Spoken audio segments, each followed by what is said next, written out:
Selamat malam saudara-saudara yang terkasih dalam Tuhan Yesus Kristus. Kita kembali lagi dalam acara Nada dan Sabda malam hari ini. Harapan kami Bapak Ibu diberkati oleh Tuhan dan sehat-sehat selalu pagi hari, siang, sore sampai malam hari Bapak Ibu telah ditolong dan diberkati oleh Tuhan. Saya bersama dengan Angel. Angel silakan sapa kepada pemirsa malam hari ini. Puji Tuhan, haleluya. Selamat malam bagi kita semua malam hari ini, khususnya bagi para pemirsa yang bersama-sama dengan kami dalam acara Nada dan Sabda malam hari ini. Tentunya sebelum kita memulai mendengar renungan firman Tuhan tentang kasih setia Tuhan dan sebelum kita membacakan ayat firman Tuhan, nanti Angel akan berdoa bagi kita semua. Mari kita berdoa. Terima kasih Tuhan Yesus yang baik, kami sungguh merasakan kesetiaan Tuhan nyata dalam Amin. kehidupan kami. Sepanjang hari kami boleh beraktivitas, kami boleh bekerja, kami boleh melaksanakan tugas dan tanggung jawab kami, semua karena kebaikan Tuhan, semua karena kemurahan Tuhan Amin. dalam kehidupan kami. Dan saatnya pada malam hari ini kami akan menikmati firman Tuhan, kami akan menikmati isi hati Tuhan dalam kehidupan kami. Tuhan berkati kami semua yang terlibat langsung dalam pelayanan malam hari ini, semua pemirsa yang bersama-sama dengan kami, biarlah kami menikmati firman malam hari ini. Terima kasih Tuhan Yesus yang baik, Tuhan urapi kami semua di dalam nama Tuhan Yesus Kristus. Haleluya, amin. Amin. Bapak Ibu saudara-saudara, tidak ada kata lain, tidak ada kalimat lain dan tidak ada alasan lain untuk kita berkata bahwa kehidupan kita ini benar-benar hanya karena kasih Amin. setia Amin. Tuhan. Seperti di awal saya katakan tadi bahwa kita masih ada, kita masih bisa bernapas, kita masih bisa menjalani aktivitas kita dari pagi hari sampai malam hari ini. Dan sebelum kita membaringkan diri, sebelum kita tidur, maka tak ada salahnya untuk kita kembali ketemu, berjumpa, menyapa Bapa lewat pujian kita, bahkan Bapa akan bersuara kepada kita. Angel akan membacakan ayat pokok kita malam hari ini dalam kitab Ratapan. Mari kita dengar pembacaan kitab Ratapan malam hari ini. Ratapan pasalnya yang ketiga ayat 22 saya bacakan. Tak berkesudahan kasih setia Tuhan, tak habis-habisnya rahmatnya. Ayat 23, selalu baru tiap pagi, besar kesetiaanmu. Ayat ini berkata bahwa tak berkesudahan kasih setia Tuhan. Kalau tema kita malam hari ini bicara tentang kasih setia Tuhan, maka saya mau berkata kasih setia Tuhan dalam kehidupan kita itu tidak pernah berkesudahan. Amin, Katakan amin, amin. amin. Bahkan kalimat ayat itu berkata bagian akhir di situ dikatakan selalu baru. Kasih Tuhan, penyertaan Tuhan selalu baru dalam kehidupan kita. Kita percaya kata selalu baru itu bukan merupakan saja apa yang dicatat oleh Yeremia dalam kitab Ratapan ini. Tetapi kasih Tuhan yang selalu baru, yang tak berkesudahan itu benar-benar saudara dan saya. Kita yang ada di studio ini, saudara yang mendengar, kita semualah yang sedang menikmati selalu baru kasih Tuhan dalam kehidupan kita. Musim selalu akan berganti, tetapi kasih Tuhan selalu nyata dalam kehidupan kita. Amin. Kalau kasih Tuhan selalu baru setiap pagi, bahkan Haleluya. Ratapan tadi dituliskan tidak berkesudahan, tapi mari kita mau melihat bagaimana kita sebagai manusia, bagaimana kesetiaan kita sebagai manusia. Kalau Tuhan kesetiaannya tidak pernah habis, bahkan selalu baru setiap pagi, kita sebagai manusia kita memiliki yang namanya keterbatasan. Bahkan dalam hal kesetiaan, dalam hal kasih, seringkali kita terbatas. Kita nggak bisa mengasihi Allah selama-lamanya karena keterbatasan kita, Angel ya. Kadang-kadang hari ini kita bisa mengasihi Tuhan dengan full heart, dengan segenap hati, sepenuh hati. Tetapi kadang-kadang besok kita nggak bisa mengasihi Dia. Artinya itulah keterbatasan kita, Angel. Berarti kasih Tuhan selalu baru yang tak berkesudahan dalam kehidupan kita itu bukan berarti kita orang yang sempurna dan yang selalu menyenangkan hati Tuhan. Lalu Allah tetap mengasihi kita. Angel berkata tadi terkadang dengan keterbatasan kita, ketidakmampuan kita, Bapa dia tetap mengasihi kita. Amen. Lanjut Angel, mungkin ada Ya. contoh dalam Alkitab. Ya, contoh dalam Alkitab kita tahu bersama tentang pribadi seorang Petrus. Bagaimana dia adalah seorang rasul, dia adalah seorang murid Yesus yang kalau mau dibilang setiap hari bersama-sama dengan Yesus. Oke, selama Yesus 3,5 tahun ya. Dia melayani bersama-sama dengan Yesus. Bahkan dia adalah orang yang merasakan kasih setia Tuhan yang luar biasa. Bagaimana kita tahu bersama Tuhan memanggil Petrus. Dari orang yang gak terpelajar. Dari seorang nelayan, Tuhan mengangkat dia menjadi murid. Murid Yesus, bagaimana dia mengikuti Yesus setiap hari dimanapun Yesus pergi dan berada. Dalam setiap pelayanannya, Petrus selalu bersama-sama dengan Yesus. Sungguh luar biasa, bukan?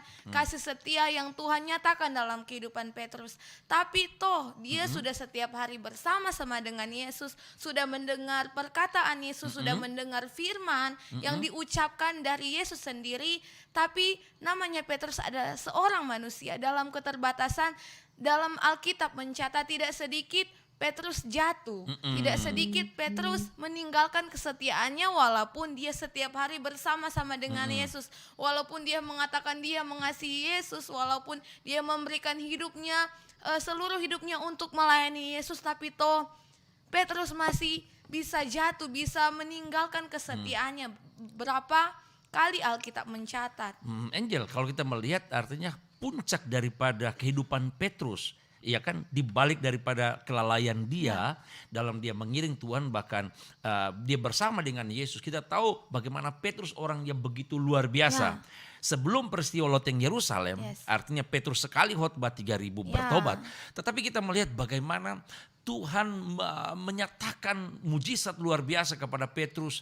Bagaimana dia bisa dipercayakan Tuhan bersama-sama selama 3,5 tahun ya. Tetapi dibalik daripada kepercayaan Tuhan yang luar biasa, kalau kita lihat dalam Injil Yohanes pasal yang ke-21 kalau nggak salah, Yesus berapa kali bicara dengan dia. Adakah engkau mengasihi aku? Petrus, adakah engkau mengasihi aku? Artinya kepercayaan yang luar biasa yang dimiliki oleh Petrus. Tapi sebelum ada di puncak itu, bahkan ada dalam kitab Kisah Para Rasul, Petrus berkhotbah. Sekali dia berkhotbah 3.000 jiwa bertobat yang saya katakan tadi. Kita tahu bersama bahwa Petrus dia pernah mengalami kegagalan yang luar biasa. Artinya saya mau berkata malam hari ini, kalau Angel setuju, terkadang kita jatuh bangun, ya kan? Terkadang kita jatuh, kita tidak berdaya sama sekali. Tapi kalau kita masih bisa berdiri, kita masih bisa melakukan lagi apa yang Tuhan percayakan kepada kita. Inilah bicara tentang bagaimana kasih Tuhan yang tak terbatas, bahkan selalu baru dalam kehidupan kita. Angel. Apa yang Petrus alami dalam kehidupannya, dalam pelayanannya, kita ingat peristiwa tentang Petrus berjalan di atas air. Bagaimana Tuhan setelah hadir dalam keadaan mereka yang sangat terpuruk, keadaan mereka yang dalam bahaya, Yesus hadir. Tapi apa yang dialami Petrus? Bahkan Petrus yang selalu bersama-sama dengan Yesus, yang selalu menikmati kasih Tuhan, toh waktu itu dia kurang percaya bahwa itu Yesus. Bahkan dia berkata, kalau engkau benar-benar Tuhan, izinkanlah aku berjalan menemui engkau di sana. Tapi apa yang dialami Petrus saat itu, dia jatuh. Itu maksudnya ada keraguan-raguan dalam hati Petrus. Itu tandanya Petrus bisa gagal juga dalam kesetiaannya, dalam kepercayaannya kepada Yesus. Tapi apapun, ya kan, kelalaian Petrus, akhirnya toh bagaimana Petrus menjadi orang yang luar biasa, ya kan? Selain daripada dia berkhotbah, sekali dia berkhotbah 3.000 jiwa, kita tahu bersama bayangan Petrus, iya kan? Bayangan Petrus tanpa dia menyentuh orang, Angel, iya kan, dalam Alkitab. Tanpa dia menyentuh, tanpa dia menumpangkan tangan di atas kepala, orang-orang sakit akan disembuhkan oleh Tuhan. Betapa luar biasa. Kita tidak bicara tentang kehebatan Petrus. Kita tidak bicara tentang keahlian Petrus. Tapi kita bicara malam hari ini bagaimana Allah tetap mempercayakan Petrus. Sekalipun berapa kali dia menyangkal Yesus. Sekalipun berapa kali dia lalai. Bahkan dia sempat jatuh.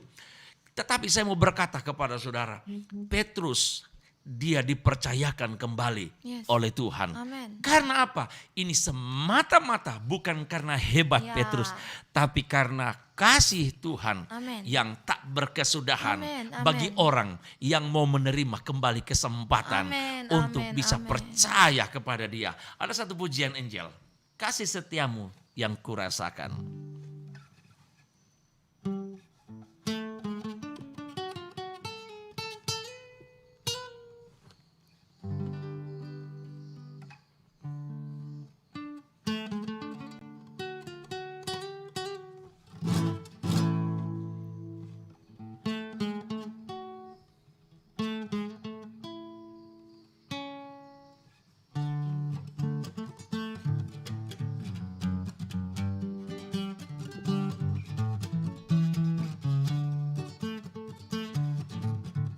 Kasih Yesus. Kasih Yesus indah dalam hidupku, menghiasi hati dan jiwaku. Ku tak dapat hidup tanpa kasih-Mu Tuhan. Pegang tanganku sepanjang jalanku.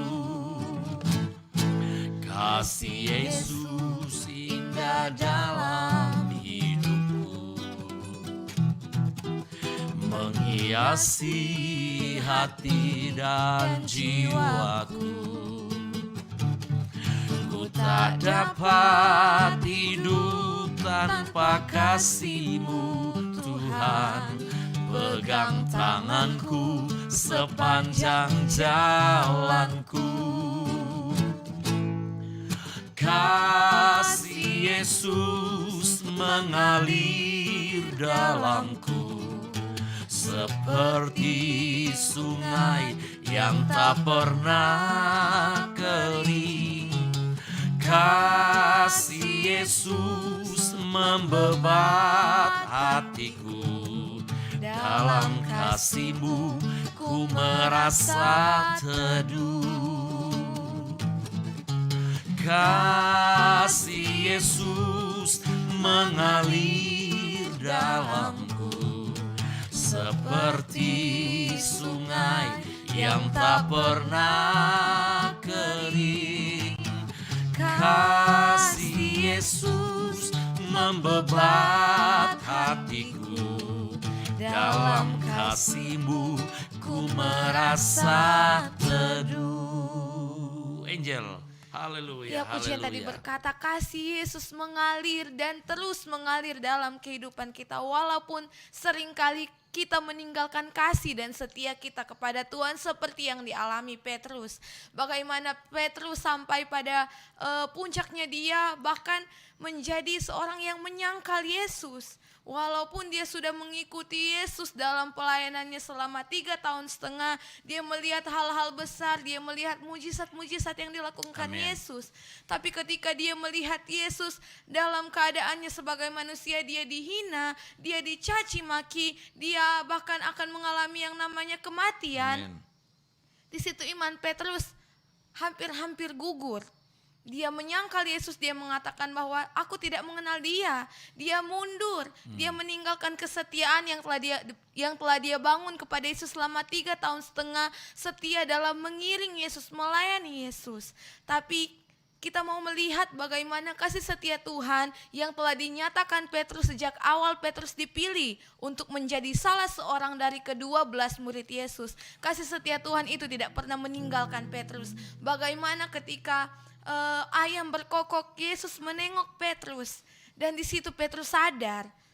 Ya, dia teringat bagaimana Yesus telah memperingatkannya, ketika engkau menyangkal aku, ayam akan berkokok selama 3 kali. Sebelum ayam berkokok, Petrus sudah menyangkal Yesus dan Petrus mengingat betul, ya ternyata ini yang dikatakan Yesus kepada Petrus. Dan di situ Petrus menyadari, bahkan dalam Lukas kalau tidak salah mengatakan bahwa Petrus menangis terseduh-seduh. Dia merasakan bahwa ya ternyata apa yang dikatakan Yesus pada saat itu ternyata betul. Dia mengalami bagaimana dia merasa dia telah menyangkal Yesus, dia telah meninggalkan kesetiaan pada waktu itu. Tapi ingat, kesetiaan Tuhan kepada Petrus tidak pernah habis. Wow. Di balik kepercayaan, Tuhan kembali mempercayakan Petrus menjadi orang yang luar biasa. Yang saya katakan tadi, bayangan Petrus bisa menyembuhkan orang. Di balik kegagalan dia, kalau Tuhan mau pakai kembali dia. Dan ini merupakan gambaran kepada kita semua. Ketika kita merasa jatuh, ketika kita merasa jauh, dan ketika Tuhan kembali memanggil kita, dia menemui kita. Ini merupakan kasih Tuhan yang tak berkesudahan. Dan saya bisa simpulkan bahwa dia akan pakai kita. Dengan dia tidak melihat lagi pelanggaran-pelanggaran kita. Dia telah membuang segala pelanggaran kita. Bahkan Tuhan tidak memandang muka. Dia tidak melihat latar belakang kita jauh di belakang. Tapi Tuhan melihat hari ini untuk hari ke depan. Dia akan melakukan sesuatu yang luar biasa bagi dunia ini. Lewat kehidupan saudara. Ada satu pujian. Kau bukan Tuhan yang melihat rupa, kau bukan Tuhan yang memandang harta. Hati hamba yang selalu kau cari, biar kau temukan di dalamku. Selama ku hidup, ku mau menyembahmu, sebab Engkau sangat berarti bagiku. Yang terbaik yang ada padaku, ku persembahkan kepadamu, Yesusku.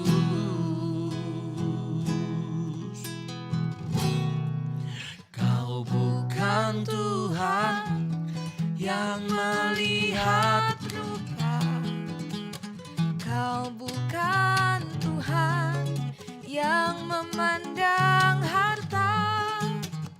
Hati hamba yang selalu kau cari, biar kau temukan di dalamku. Selama ku hidup, ku mau menyembahmu, sebab Engkau sangat berarti bagiku. yang terbaik yang ada padaku, ku persembahkan kepadamu, Yesusku.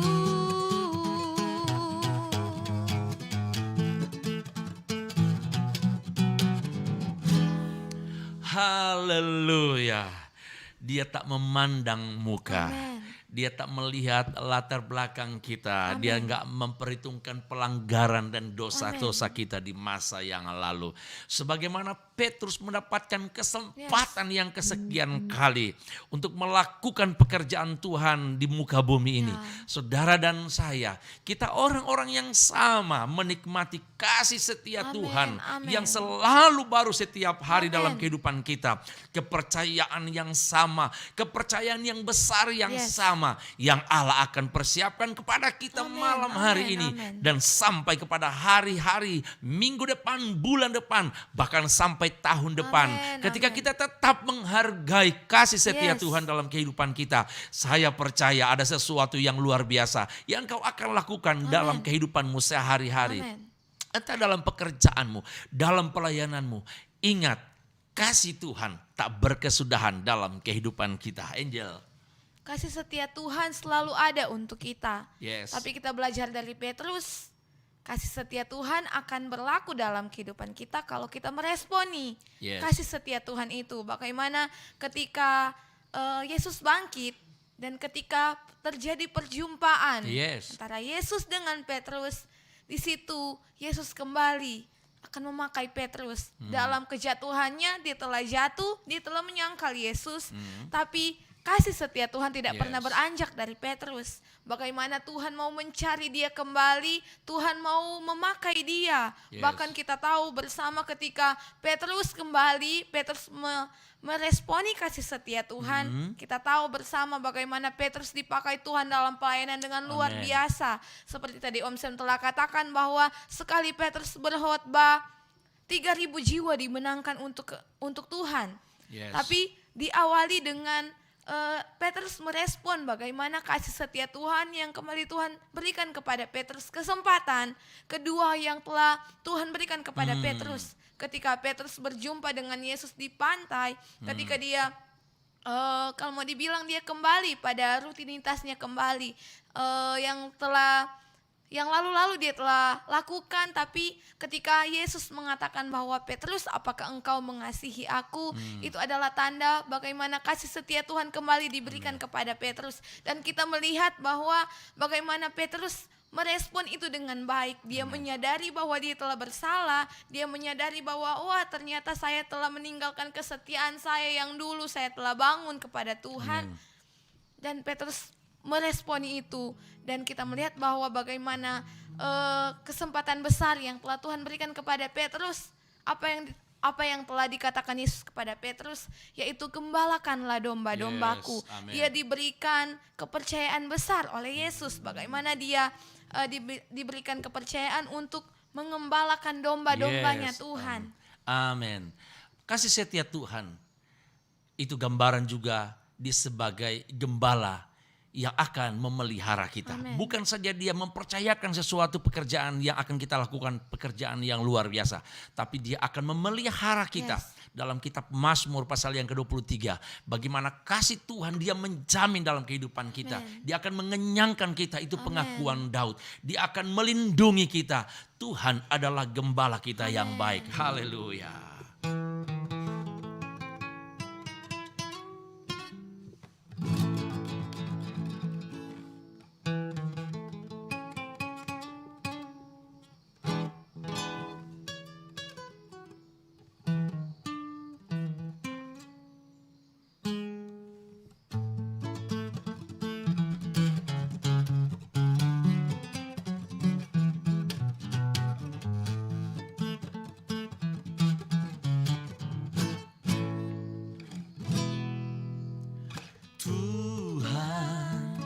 Adalah gembalaku, takkan kekurangan aku.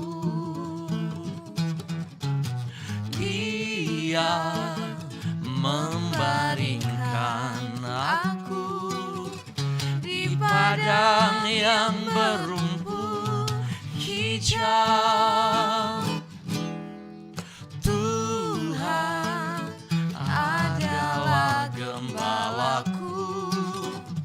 Takkan kekurangan aku. Dia membaringkan aku di padang yang berumput hijau. Dia menuntunku ke jalan yang benar. Ia menyegarkan jiwaku.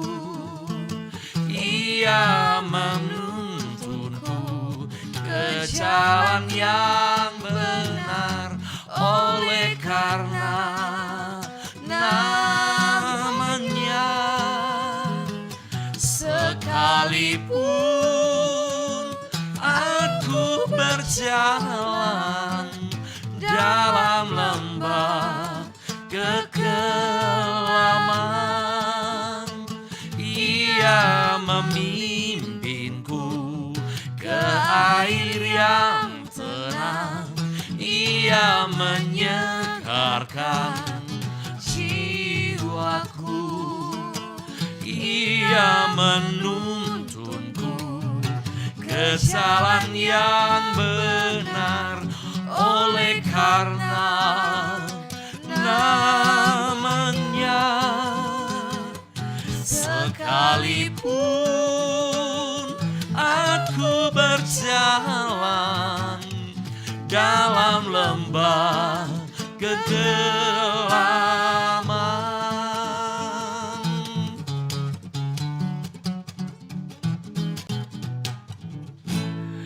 Tuhan dia akan menunjukkan kasih setianya. Amen. Kalau Petrus Tuhan panggil, Tuhan percayakan dengan tidak lagi melihat kelalaian dia, kegagalan dia, kejatuhan dia. Dan Allah menunjukkan kasih, Yesus menunjukkan kasih setianya. Dalam Mazmur 23 ayat 1 sampai ayat yang ke-6, bagaimana Bapa menunjukkan kasih setianya kepada Daud. Dan itu Daud amini. Amen. Tulisan dalam Mazmur 23 bukan sekedar doa, bukan sekedar harapan daripada Daud. Tetapi Mazmur pasal 23 itu merupakan pengalaman pribadi, Amen. pengalaman rohani Amen. daripada Daud. Bagaimana Tuhan menuntun dia. Dia tidak akan mengalami lagi kekeringan dalam Amen. kehidupan rohani. Tuhan selalu menyegarkan kehidupan hati daripada Daud. Dan Tuhan juga menyediakan hidangan yang tak berkeputusan. Dari hari ke hari Amen. dia memberikan makan bagaikan domba yang ditaruh di tengah-tengah rumput hijau yang luar biasa. Itu menandakan bahwa kasih Tuhan tak berkesudahan bagi kehidupan Daud. Bagaimana Tuhan menunjukkan kasih setianya. Tuhan Daud menggambarkan itu sebagai domba, sebagai gembala menuntun domba-dombanya. Walaupun domba itu tersesat, kita tahu bersama gembala itu tetap mencari. Gembala mengangkat dia dari dalam jurang, gembala menyelamatkannya. Kita tahu Angel bahwa Daud juga pernah tersesat, ya kan? Daud pernah gagal. Petrus pernah gagal, Daud pernah gagal. Amen. Dari sekian banyak kemenangan Daud, kehebatan Daud dicatat dalam Alkitab, kita ingat Daud juga pernah gagal. Tetapi ingat, Allah